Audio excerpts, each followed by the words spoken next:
Good morning, Kate. How are you? I'm good. How are you? Yeah, I'm really well, thank you. I might get you to kick us off, Kate, and share with us, something that you've had a win over this week. And again, everyone does their acknowledgement to country in a different way. So I'd love to hear how you present yours and, yeah, some ideas that you have around that. Yeah, I do probably what most do, which is I like to acknowledge the original custodians of the land. And I say that sometimes, but I think it's sometimes said so often that it gets lost on kids. So the other way I do it, which is the way I do it today, is we always use our bodies, which is thank you sky, thank you earth, thank you sun, thank you moon, and thank you stars. I absolutely love that. That's And the it way I feels would like do it. it's so applicable for all ages, especially some of our little toddlers and stuff like that. Like you said, I think they connect Yeah. more with the simplicity of that. And again, knowing the intention Yeah, behind it's it. tangible. Yeah. Yeah, that's right. And yeah, you wanted me to share something, a win from the week. Yesterday I did my for Wild Creative, and it was just filled with kids up trees and having treasure hunts. You've never seen more joy over hunting for honky nuts. I decorated honky nuts in liquid chalk pens, so they're really bright, flung them into the bush, and the incredible joy that the kids felt through finding it actually turned into a really beautiful maths lesson without any adult involvement, because I knew that I'd put out 65 and the kids were counting, and then they had to figure out how many more they needed to find. And I've never seen a maths lesson last so long or look so good. It was awesome. Yeah. And that's So what that I was pretty awesome to absolutely be a love part of. it about this is, I suppose, that child-led approach to, like, the bush kindies, forest schools, nature programs, eco programs is allowing that autonomy and sovereignty that they sort of have for themselves, and being able to teach themselves, but have that support there as well of if they get stuck or if they need a little bit of a guidance, to sort of be that facilitator and hold space for them in that. Yeah, absolutely. Yeah, I think I prefer almost the term mentor, because really, or guide, because kids will come to you just like your own kids do. They come to you when they actually need your help. Otherwise, most of the time they would like to figure it out for themselves, because then they have ownership over it.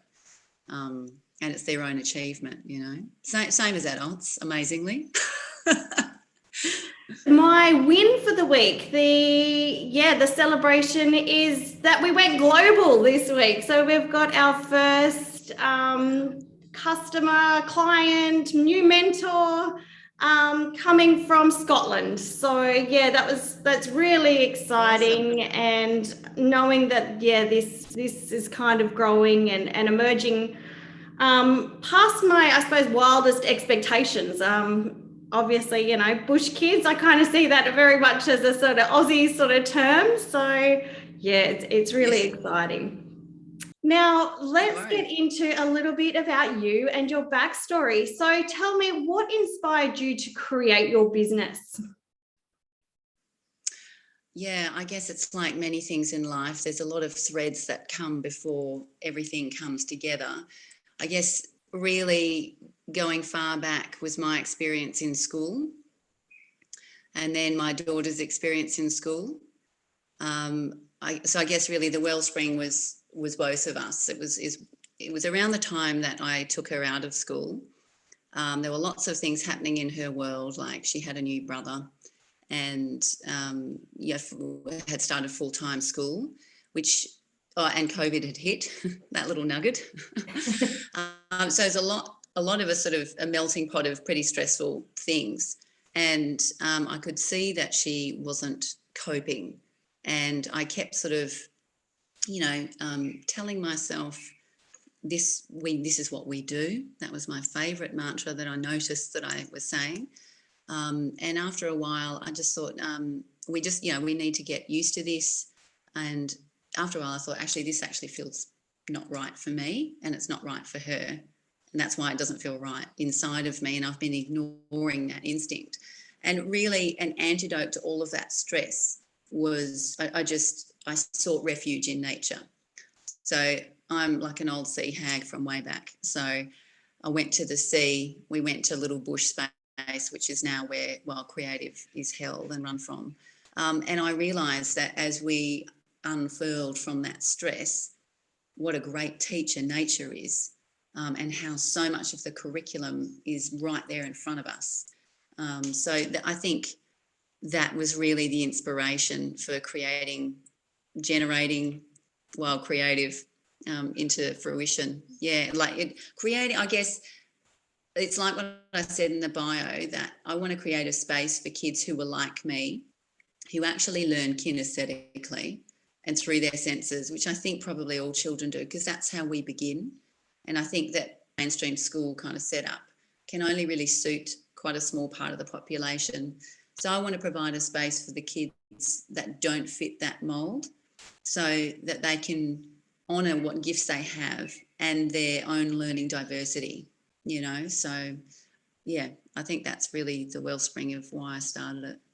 And what a beautiful passion and mission. And even though, again, you and your family had challenges, of how our challenges in life can sometimes be the thing that propels us forward, or the thing that just, makes or breaks us, doesn't it? Where we can go, we can fall into blame, and we can be like, oh, woe is me, it's not working, but I'm going to stay in it and I'm just going to complain about it.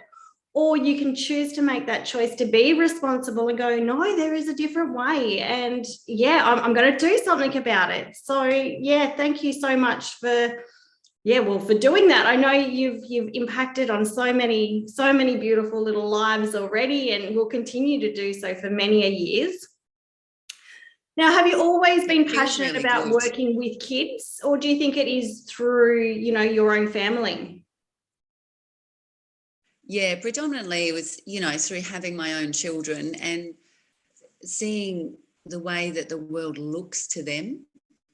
The world is filled with wonder and incredibleness and beauty to children. It's full of exploration and new discoveries that can be as small as a new flower. And to me, I used to be a photographer, so I'm quite a visual person. And just rediscovering that simple enjoyment of the world around me and the wonder was really, I think, what started transforming my desire to create something for children. I used to run a business called Little Art Lab, which was essentially holistic art classes for young children, 5 and under. And that started through doing, art with my then toddler. And I just thought, why aren't there any classes or workshops or anything for this age group? Because their brains are so elastic and they're so capable of generating, some amazing stuff, but we're so rigid in our thinking and so Instagram and Pinterestified that we don't see beauty in what they're doing. We actually don't see what they're doing. What we see is mess. And for me, that really gave me a push and a passion to work with children, because I think their innovation is natural and we tend to squash it out of them because we want them to do it a certain way or make it look pretty. And it's like, actually, there's pretty amazing stuff when you go this way instead of going this way. You know what I mean? Look, and for someone who has attended those, I know myself, it can take a lot of restraint from our own conditioning to not jump over our kids and kind of take over for them. So I found what I've noticed and witnessed from this is you often have the kids doing their art, and then the parents will be there doing their art in the same thing. So, you see the adult ones quite, obviously, you can see symbols, or you can see, something quite formed and pretty and that traditional, thing of art, because obviously a lot of us have gone through that mainstream school and conditioning and from our parents and so forth. And then you've got the kids, with their beautiful bits of art as well. But yes, it's definitely something I've observed through those workshops that you've done as well. And it's quite entertaining when you say it just like that. I said yesterday, Yeah, I said yesterday when, because we did God's eyes or Goddess's eyes, which can look quite controlled and, have quite a specific look. And I said to the parents, like I always do, which is don't interfere with your child's one, just make one for yourself. Because the sort of flip side to that is the parent gets to actually utilize their own creative muscle, if you like, which we don't do very often. And secondly, a year down the track or 6 months, if you have interfered, especially with younger children, and made it a certain way or chosen the colours or just added something to make it look uniform or organised, you will always know. And that's the one that you'll throw in the bin. If you leave it and it is purely your own child's expression and you haven't interfered with it, what you will feel is love for it, because that is where they were at that time. And you only get older. You know what I mean? Yeah. Yeah, I think as most mums can just be like, yes, oh gosh, can I relate to that? And I know my kids, both rooms have got boxes and drawers and, and so forth of all these beautiful bits of art that I cannot bring myself to chuck out. Mind you, about once a year, I'll tend to sort of go, okay, now you've got these piles. I need you to sort through them, or start with a small pile, and then I'm like, oh, I'll add a little bit more to that sorting pile, and oh, I'll add a bit more and push as far as I can to get them to sort through their own stuff. And I know there's certain ones within that too where they'll put it in the chuck out pile or recycling pile, and I'll be like going, no, I'm keeping that one. So isn't it funny? I know, how it's funny what we want. Yeah, definitely that association for ourselves as well, and that's really gorgeous. So why do you believe it is so important for kids to connect to nature, especially in this day and age? Yeah, especially in this day and age, that's a key part of that, isn't it? I think nature is important for all human beings. It's impossible to be grumpy in the ocean. It's very hard to be in a bad state in the bush. It has a way of simultaneously holding us, yet allowing us to be free. And I think you can find a sense of emotional freedom, and the weights that you have within you get lifted. And you can find that atop a mountain, creek. You can find that standing in mud. You can find it anywhere. I think nature is quite magical. And like you said at the start, like, we are nature. And I think that's why we have such a strong internal response, like lots of subconscious response to nature, is because really a lot of the way nature operates aligns with our internal systems. And for kids, what I really love about nature from like an educational point of view is that all their senses are engaged, so the learning and the education is so much deeper because, they're physically involved, they're visually involved, like they're touching, they're smelling, they're potentially tasting, they are, so for example, if you want to tell a child about the ocean or conservation or cleaning up, keeping our oceans clean, because the animals are suffering because of our carelessness. You can tell them that in a classroom, but it won't have nearly as much impact as if they are swimming in the sea and on the sand and they can see the rubbish. And it starts a conversation naturally and much more organically, where the child actually has a sense of investment in what's happening because they're experiencing it personally. So that's why I think nature is so important just from a well-being point of view, plus as a learning tool. Yeah. Lovely. And more of it on a personal experience for yourself. What have been some of your biggest lessons that you've found working with kids over the years in face-to-face programs? Oh, that's a good question. Adults really don't know much. Really, the kids are the teachers. And like you said earlier, like I've been homeschooling for 3 years, and that's informed a lot of my own deconditioning around what learning looks like and what it feels like.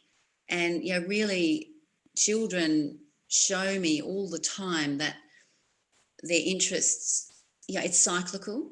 So they'll be interested in something for a period of time and then that will die off and then they'll come back to it as they grow. So it's actually beautifully natural, as their brains and their bodies and their capacity grows intellectually, physically, and all of holistically, their interest develops naturally. And I think we take that for granted. The kids have shown me, and other parents have gone as far as sort of messaging me after, whether it's been Little Art Lab or Wild Creative, just talking about, wow, I used to think I was open-minded and flexible of thought, but I'm not at all. I'm actually super rigid, and I would say to the parents, often with Little Art Lab, because that was sensory, lots of paint, which lots of parents get very twitchy about, paint and that kind of volume of mess. We've been conditioned that's basically dirty and bad and it makes mess. And yes, it does, but you can always clean it up. And I think I used to say to the parents around that fear is just pay attention. Just pay attention to what comes up as your child, because children aren't exploring or making mess. They're exploring the sensation often. Doesn't matter what colour it is to them. When they're making it brown or whatever, it's because they are actually just adding in more volume because that feels good, So I think, kids have taught me that we're missing the process. I sort of used to sometimes use this analogy that, let's say you're on holiday in Paris and you're going to see and that's your goal. And you're like, right, I know which way I'm going. I'm going to go this way to get to the Eiffel Tower. But then you get lost. And this isn't, an English-speaking country. This is not something that you don't know the place. Suddenly all of your senses become heightened, probably with fear, and you have to figure it out. And it may sound really simplistic to some people, but to me, going the way that you weren't expecting to go heightens the entire experience and is often the part of the holiday that you will value more. So in using that metaphor for life, like with the kids that I can't say I've taught them, I just facilitate. I put the things in front of them and I suggest. But really, they are the ones that show me that you don't have to reach this end point.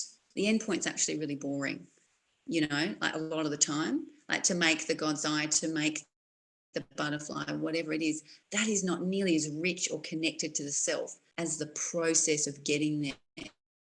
And that's, to me, where like the diversity of how children learn and how their brains work is really alive, and we squash it because we need to do the steps. Teachers need to get to the end goal. I get that, but so much of what this whole period of time has taught me is that we're squashing all of, like, we celebrate diversity of all types, sexual, gender, ethnic, cultural, but we do not celebrate learning diversity.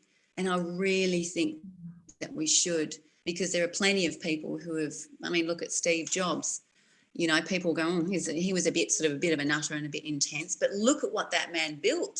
Yes, he wasn't that good to work for, but wow, the way his brain worked was phenomenal. Why don't we celebrate that from an early age? Can you imagine the world would be in terms of that diversity and the offerings that these children would grow up to, to offer the world? I think that's missing. So that's all that I've learned. Was that a really long answer? It was absolutely fantastic. I love, and I said this to you before we jumped on today, is I'm excited for this flow of this conversation with you too, because I love what comes up naturally. And in fact, it's gone into one of the questions that one of our budding practitioners has sent in that can't be on the call today, where they were asking, do you, within your programming for your programs, do you set aside a certain amount of time for like structured learning? Do you set aside a certain percentage of child-led, as we've discussed a fair bit, or is it all in flow? How do you particularly program your program, so to speak? Yeah, that's a really good question. the benefit of being a sole trader is that you can have ideas about the flow and you can adjust them. So, for example, yesterday when I was doing the Wild Creative School holiday program, usually during the term, I smudge everybody. So I do an energy cleansing ritual. That can either occur at the beginning or at the end, depending on the vibe. Little things like that, I know it will happen, but I may adjust where that falls to accommodate the group's energy and the feeling. So, for example, yesterday, a lot of the parents hadn't met me or experienced Wild Creative because it's the school holidays. And I thought it would be a little bit confronting for some people if they rock up and they get a smudge straight away, because not everyone can drop straight into that space. That sort of, I guess the answer to that is each week I have a rhythm, and that generally flows the same. So I have everyone arrives and the kids can like settle as they need to. Then I have a welcome and we do breath work and grounding, and then a safety briefing. Then we do craft. So whether or not the children participate in the craft is up to them. The beauty of offering something like this is that it isn't rigid. And really, if anything, like from my years of existence as a human being, if I'm not interested, I'm really not going to pay attention. What is much more valuable for that child is to go climbing a tree and working on their risk assessment and their internal instinct, trusting their instinct. How high can I go? How often do I need to check that I can climb down? That is going to be way more deeply beneficial to that child than whittling on that day. And I often find that if you don't push it, they'll come anyway. So they'll actually go for 5 or 10 minutes and they'll come back to the group because that pressure isn't there. And then after the craft, they have open play, and that's free, and that is not, if everyone's a little bit like flat and sort of lying about, I might read a story then, and then I'll do a game or something. So I adjust it depending, but I don't try. There's always a segment where I try not to touch it. But the most interesting things happen once I start packing up. That's when the kids actually start working as teams and getting all their, like, the exact pure kind of nature play on. So I'm really interested in extending that because I can see it happening, even though I allow a lot of freedom and openness, and I don't try and interrupt. All the magic really starts when I stop, which kind of kills me, because it's like, man, this is fantastic, but it's cool because all the kids stick around anyway, and it still happens. And it's beautiful to see, because it means, like, I was talking to someone about it and they said, well, that's because you've created the space for it, and now it can unfold how it would naturally. I loved that, So yes, have ideas, and from a marketing perspective, to all of your people listening and in the replay, from a marketing perspective, you are selling to the parent, and you need to look organised, and it needs to be organised. So you need to actually, if you're going to do a certain craft or a certain activity on a certain day, always do that. And it's also, I think, a good idea to educate parents, if they're present, on what they're seeing. Because to some parents, like, who don't spend a lot of time in nature, they might not understand that their child lying and gazing up at a tree or digging in the dirt is of benefit. So they'll be thinking, why have I paid for this? He could do this elsewhere. But the benefit is it's actually he or she is choosing to be part of a group, or has chosen within that group that he or she is not comfortable, and is actually regulating themselves. So to me, that's a big one. The big things that are, I did a term on invisible learning, and that showed me that, like, from an OT perspective, what we were seeing physically and what kids were doing. So yes, kids like roll or they spin. Why are they doing that? What is happening internally, neurally, and from, like their vestibular system, for example. So we talked a lot about that. And for me, the core is like the emotional part, because that's the inner. You can't eradicate emotions. You have to learn to live with them and manage them in a healthy way. So to me, if you've booked something and your child can choose whether or not they go to the bush cubby, or they feel social and they want to go on the obstacle course, or they're on the ninja line, or they want to build something. So they either go build their own bush cubby, or they feel emotional and angry and they don't really know why. They can go whack a stick on the feelings log. So there's all these spaces that allow them to make the choices. So that's a really important thing as well. So to educate the parents on, if they're present, on what they're seeing. Lovely. And that ties into another question we've had submitted as well. As far as, obviously there's class management, so to speak, or boundaries, whatever term you like to use, and that fits with you, the safety briefing perhaps. How do you set those boundaries and enforce them with kids, especially in a group? Because obviously in a group setting, sometimes they can bounce off each other and things can quickly sort of get a little bit unmanageable, so to speak. Yeah, that's a really important one, because safety is of utmost importance in bush settings, because things really can go wrong. The most effective way is having a rhythm or a routine that kids know. So there's anchor points, so for example, I have a Tibetan singing bowl that when that goes, that means everyone has to come into the mat. And when parents are present, because I do drop-off programs and parents present, I encourage the parents to follow that, and at specific times, children, for example, for the safety briefing for the beginning and the end. That's really important. The other way is I have bunting on trees, and they're our boundary bunting, we call it. And that is the first thing I say to everyone who arrives. Like when they come to explore the space, I say we have one rule and this is it. That tree and that tree, because to me, that's really important. And those physical boundaries lead on to all of the psychological boundaries, emotional boundaries. So to me, that's one of the number one things. The other thing is really doing it playfully. Kids listen and pay attention when you are playful. And, you can do it through games and stuff like that. That will keep them engaged.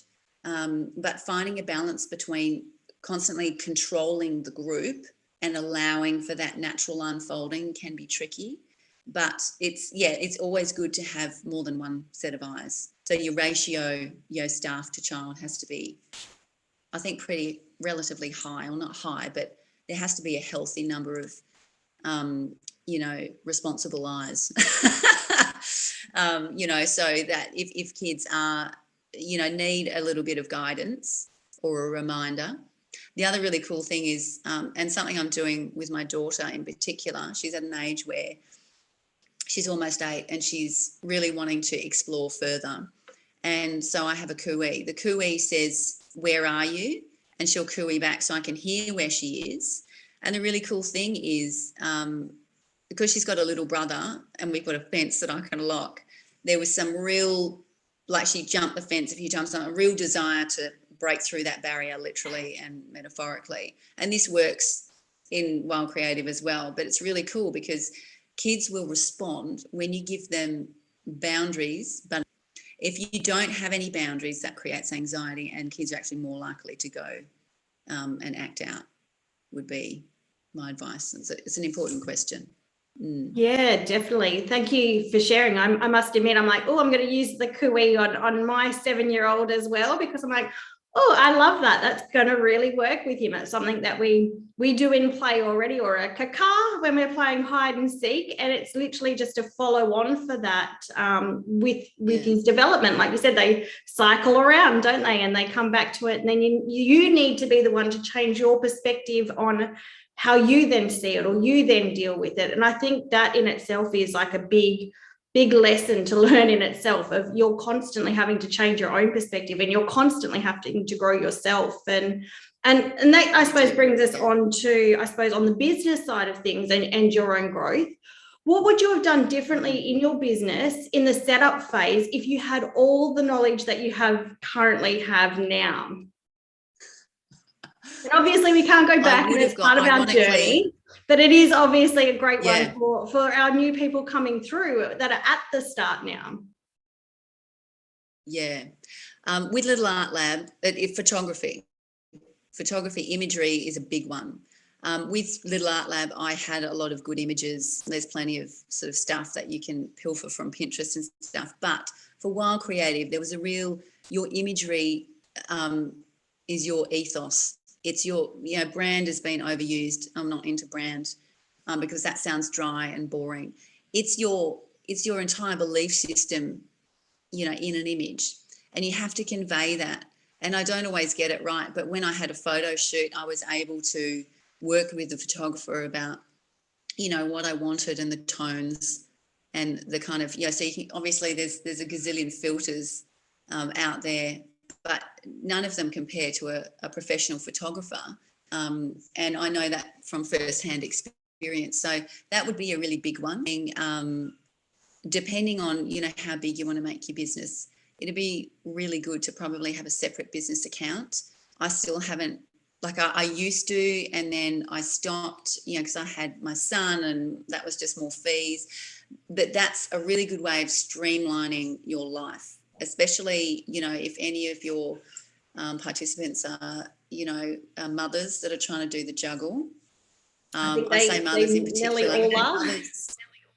Yeah, I was going to say, I say that mothers because at any given time, we've got at least 50,000 things in our heads.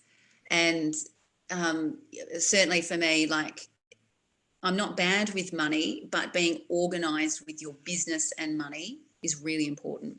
So imagery and having your own separate bank account, because then it's like too many worlds colliding. Yes, and those little tips of whatever we can do to make life easier, like you said, as mums with our plates and baskets and that full of so many things, whatever we can do to make life easier is definitely a plus. In my book, I know that for sure. One more thing that's actually really important that is actually should come before any of those things. Those are technical things. You have to, whatever you offer has to be in alignment with your own values, because then it won't feel hard going to work. And then whenever you say something in a post or to your mailing list, it will feel completely authentic. And if anything these days, people, respond to that authenticity, because the world is full of plasticity and fakeness, and it's contrived and coercive. And I think we all deeply yearn for authenticity. So that's a big one. Definitely, yeah. Our passions, our purpose, our goals, all of that is our number one. Our life experiences and what makes us is huge. It's like you said, it's what makes it authentic. So yeah, thank you for sharing that. Then on the finance sort of side of things, when it comes to your marketing, do you use a little bit of paid marketing? Do you use organic marketing, or do you do a combination of both? I do a combination of both, depending on what events I have. If I've got a big event like Christmas craft, I do at the end of the year, I usually do a bit of paid Facebook advertising for that, because I really want to reach a wider audience that wouldn't necessarily be in my orbit. However, really the best is through word of mouth and in personal experience. If you are going out to other people's programs or to experiences that they have on offer, or you're in that kind of, you're living it, so you're naturally going out, being in front of someone is really the best advertising, because if you're in alignment with someone, they will support you and vice versa. And the wellspring, it moves out from there. That's when it's the best, because the people, for example, the mandates about, grade 3s here having masks, grade 3 and up, and also just mandates around vaccination. I chose to be non-discriminatory, and I could feel the appreciation this last term for space for people to land. And I really think that that's of deep value, because, people appreciate that on a really personal level, because COVID and all of the mandates in all of the countries and states around the world, has wreaked a certain amount of havoc on our lives, and how we have been forced to make choices for ourselves on behalf of our children has been pretty deeply stressful. And I think, I don't want to start talking about COVID, obviously, but I really noticed a big shift in the way that people responded to my marketing around that. And again, that falls into the alignment, you know. So yeah, talk to people, attend their stuff, and be authentic. And I think it is such an important point that you've made there as well, because again, children's brains are wired, or human brains are wired to see facial expressions. Like we take in more information around communication through body language and through facial expressions than any other form of communication receptors, I suppose. So again, to sort of cover majority of your face, especially for children, I personally believe there could be some long-term effects that this generation could have from such a prolonged period. So to know that they can have community external outside of the home that they can connect to and can I suppose support, hold that learning in a positive way.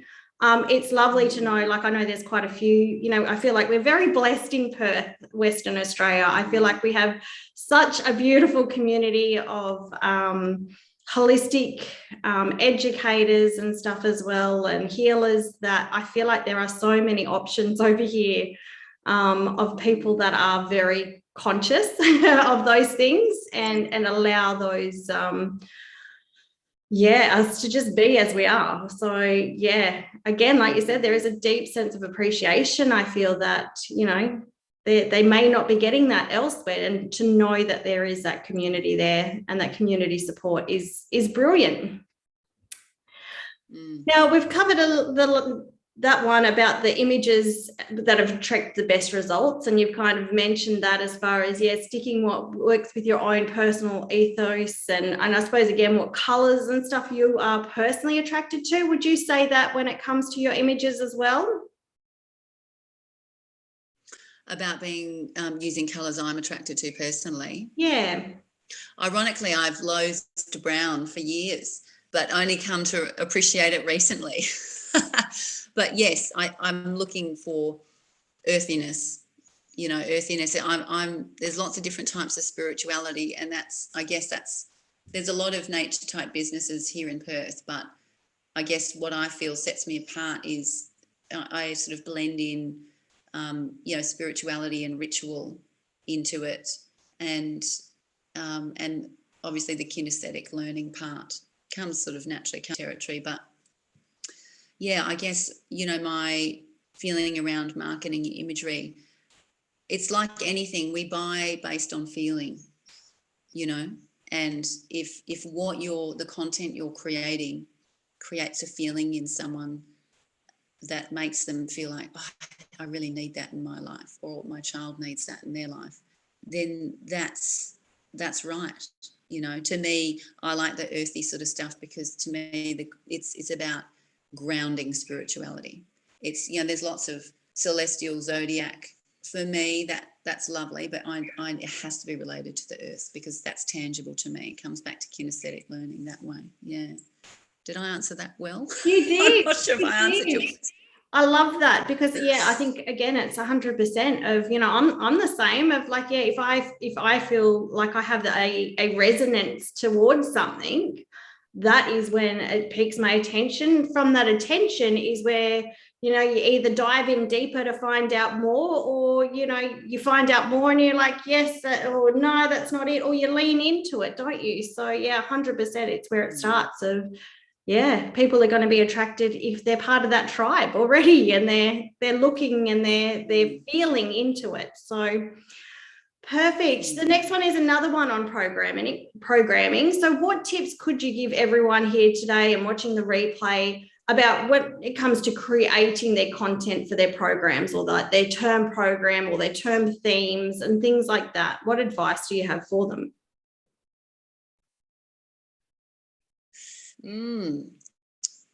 Around creating content, keep it simple. I think sometimes the tendency, especially with that looks like and how much you need to achieve in a day or a bit of time, and also from a marketing perspective, so a parent will feel like there's value for money. Keep it simple, because it allows you to facilitate whatever that is more deeply and expansively. And to me, that's where the connection of the self, like that stuff's not in school.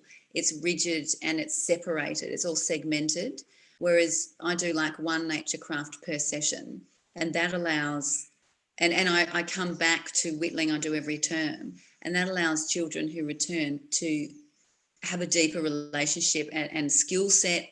And, well, what can I do this time? You know, like coming back to anything, the practice of it. It's like, you know, I guess a thread of yogic philosophy. It's the discipline of the practice, the regular practice. So when you're creating content, absolutely keep it simple. Do things that are within your skill set as well. You know, like there's lots of amazing bush survival skills that I yearn to know how to do, but it's just not currently in my skill set. That's not my bag right now. My bag is much more, you know, about the relationship between earthcrafts and the self and spirituality. So that's what I do. So whatever your participants create has to be within the realms of their skill set. And simplicity allows children to explore it in a way that they cannot in school. And that is of great value. I can't stress that enough. Yeah. And I just wanted to share something that I witnessed you do, and it's just such an important thing. And that is the role modeling of your language. I must admit, just as you spoke it, it's like, oh, that's not my bag right now or yet. And I just really want to highlight that, you know, not just for our practitioners, but, you know, as they're talking to kids and role modeling, because I think often I've seen it in kids where, you know, they're like, I just can't do it. And it just stops there. And I'm like, I know myself, I'm always like, you can't do it yet. Or, you know, like add that extra bit of language in there, because opening up possibilities that there isn't boundaries to their learning, that they always have the opportunity to learn more if they want to go down that path.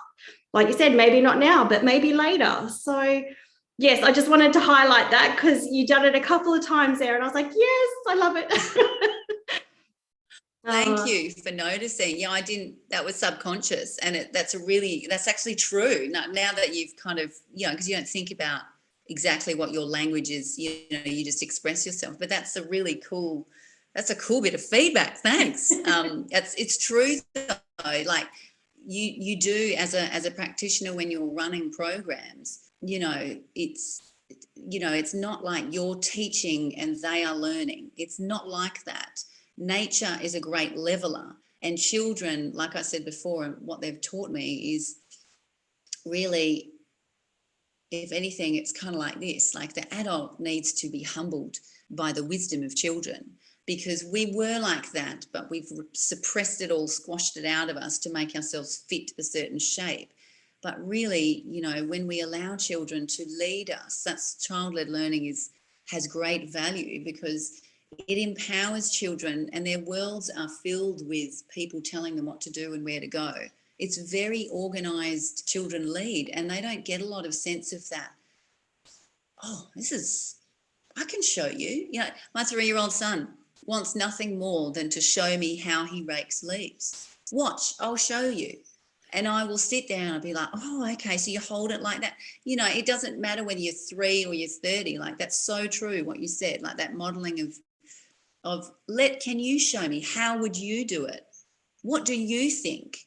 And I can easily fall into, like, as a parent, you always get interrupted, right? So you're like, you know, when you see someone, you know, so often I have to really remind myself, ask, what do you think about that piece of artwork? How does that make you feel? As opposed to, oh, that's lovely, good on you, or good work. That kind of throwaway line where you don't know quite what to say to a few squiggles on a piece of paper, you know, but tell me about that. You get down on their level and you can really find out about who they are in a whole different way. You've never seen a cup get filled more quickly than doing that with a child, right? You would have done that. Yeah, with definitely. your And kids? but like you said, it's very easy as well in that fast pace to forget. It is such a simple tool for connection for any person on any level, is to show interest, to not guide, to not judge, and to just be present. And yeah, like you said, fill the cup of, yeah, tell me more about that. Like it is, it's almost like it's now a learned skill, isn't it, to be able to do that? Whereas, you know, that's what it used to be. And there's been so much conditioning that, yeah, we're almost having to relearn. You used a term earlier about like the deconditioning. Like I feel like a lot of this era, and the best thing we can do for these children is decondition ourselves, because there was just so much, and again, no ill intent, no blame. The generations that have, you know, brought us up just had, you know, a different, I suppose, learning style that they got taught, and they've shared that, and it's obviously just happened like that. But yes, I do feel like there's a lot of deconditioning to be done. Yeah, that's right. And I think the big difference, I guess, what I'm about is it's about actually holding space, not teaching. They're two very separate ways of coming at education or learning in any environment. And when you hold space, it facilitates more offering from the child. It facilitates more expansion of ideas and exploration of ideas. And the ultimate thing is that sense of achievement.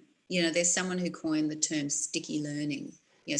Neural pathways are literally lit up, and that's not something you can replicate in a classroom. When you hold space or facilitate with that openness, that is creating something that's and a deeper learning than if you are right today. This is what we're going to do, kids. I mean, even saying that makes me go, oh, like I did probably when I was 15. You just think, oh, there's no space for what I have to offer or what anyone else has to offer. And going back to your previous question, like, what have the kids, what have you learnt? And it's just that the kids have so much to offer us. We think that they're going to be bored or not interested. And it's actually because of the way we've put things across and set things up for them that they are bored and disinterested. There's a whole different way of engaging with them that is just on a very basic human level, that they actually want to achieve the same things as us. They want to feel acknowledged. They want to feel lit up and inspired. They want to feel all the same things that we're all scrabbling to get money to go to retreats for. To feel that centeredness, that connectedness, that it's all aligned, it's all lit up. Like they want the exact same things as us, but we're going about it the wrong way. When it comes to, say, like a term program where you've got the same sort of kids coming back every week, do you find that you do like a reflection session after the day or after the program, where you sort of write down the individual children's interests or anything in that idea to sort of guide your program as well through the term? That's actually a really good idea. I don't do that. I do a general reflection. I don't write down specific children, their specific interests, because they just evolve over the term. And it's almost, in a way, the way that I guess, facilitate is I really don't have a hand on, I'm not driving it, they are. So I guess part of the reason I haven't done that is because really it's child-led. I'm not leading and I'm not taking notes. But I do a general reflection sometimes, like every few sessions, I'll send an email to the group, to the parents, just saying, this has been so beautiful and this is what I see is happening, and invite them to share what they feel is happening too. So, yeah. But yeah, reflection is really a good, important part of the work. Lovely. And I would love to know, because I'm just curious myself, but I would love to know what vision you have for your business and, yeah, what you see coming over the next 2 years, for example, what goals you have. Yeah, I would love to reach children that are in schools. I think the kids that are in schools probably need these sorts of programs more. So I guess my vision is to expand my holiday programs and possibly after school programs, because I'm doing like homeschool nature village where the parents attend, and the grounding program. But yeah, I think the expansion is really being able to reach those kids that probably need it more than the homeschool kids. Half of them are out in the bush already. Yeah, that's the main vision, I think, at this point. Is there anything else that throughout our conversations and questions that sort of sparked something that you've gone, oh, I'd love to cover this and share my knowledge on it? Oh yeah, I feel like, yeah, there's a lot of formalised learning out there. And I think that really what I stand for is the deconditioning, you know, of those formal sort of structures, because I think that we need to have a deeper trust in children, you know, for them to, with facilitation and mentoring when they need it or ask for it, they can actually learn a heck of a lot of stuff without us imposing and coercing. You know, I think that it's almost, you know, the system that's been in place is very much like this. I think we need to go, hey, you know, what about support from behind and saying, what is it? This is the world. These are the things. You know, there's this amazing school called the Sudbury School. It's not an individual school, but, you know, essentially it's completely autonomous learning, like it's completely child-led, and they don't have teachers, you know, they have people who are qualified and you know, have deep knowledge in certain fields floating around this campus or, you know, this environment, which is a huge nature-based sort of reserve as well. And the kids, when they're feeling inspired, they seek that person out the same way that a young child will seek out a parent or an adult when they need help with something. That, you know, that dynamic should be more supported, I think. More trust. Lovely. Well, again, thank you so much for sharing that research, that resource as well. I'm sure that a few of us will be looking a little deeper into that as well. And yeah, I just really want to thank you for your time and sharing your knowledge and your experience. Yeah, it's an absolute pleasure to know you and to have gone to some of your workshops and programs as well. You're an absolutely beautiful soul. And yeah, I know you're definitely making a difference to the next generation and us, of course, as we're going along and deconditioning ourselves from what we learned as kids and yeah, embracing a new way of looking at things. So thank you so much. Thanks so much.